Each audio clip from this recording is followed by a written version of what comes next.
A sport compact with a 440? Are you kidding me?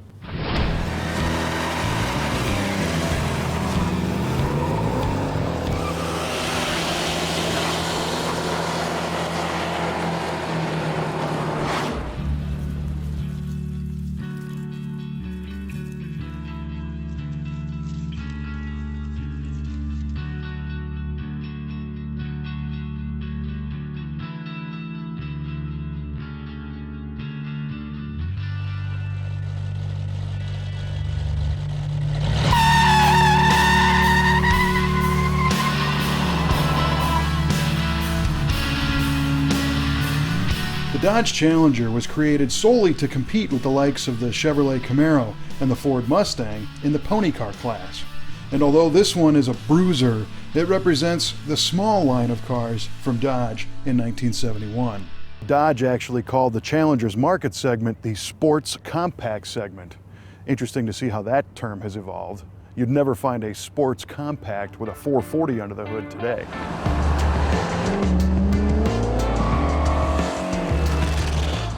The Challenger line started with the low-cost Challenger Coupe, which ticked down the road with a thrifty 125 horsepower, 198 cubic inch slanted six-cylinder engine.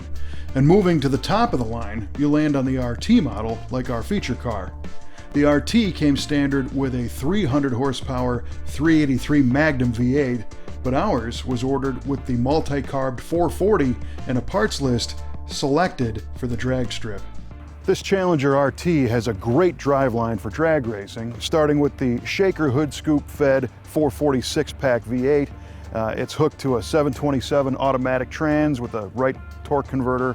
It's got a Dana 60 rear end with 410 gears, spinning these big F60 15 tires. It's just a recipe for a whole lot of fun.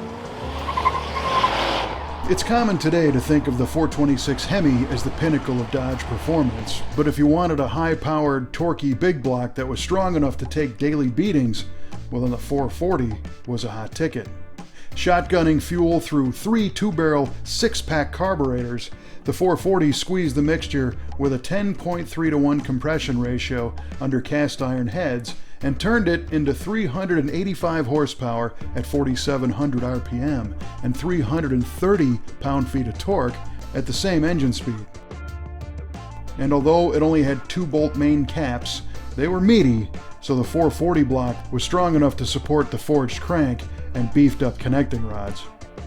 The cast iron 440 intake and heads flowed well enough to produce quick acceleration, and it all went down the tubes with low restriction manifolds and dual exhaust. Ours breathes through the optional Shaker hood scoop, allowing more cold fresh air in with less resistance than the standard hood. This one is backed by a TorqueFlite automatic 3-speed transmission shifted on the floor, and a Dana 60 rear axle equipped with a limited slip differential and 4 10-to-1 gears intended to get the car off the line in a hurry. These originally came with 14-inch wheels, but ours is rolling on Goodyear Polyglass GT F60 15s wrapped around stamped steel wheels, possibly sized like the Hemi cars had. Even so, they're prone to spinning, even with the rear suspension upgrades. Imagine that.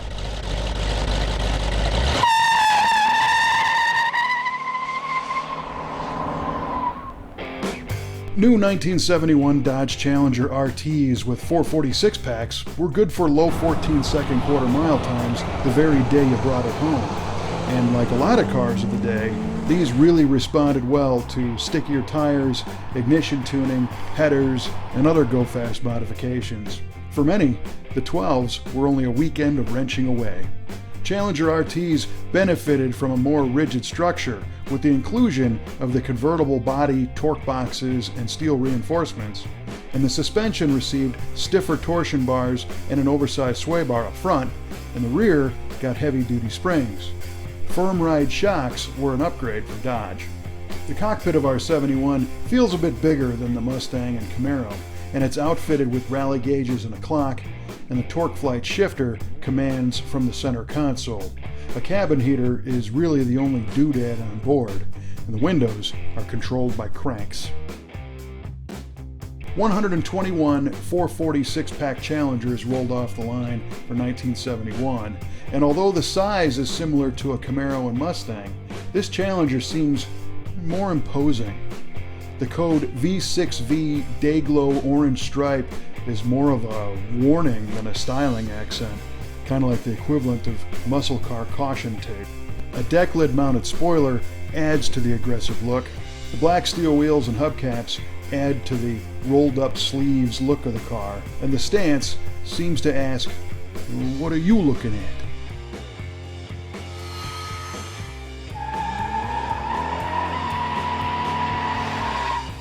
We'd like to thank our friends here at the Brothers Collection for allowing us to beat up their fun toys for your viewing enjoyment.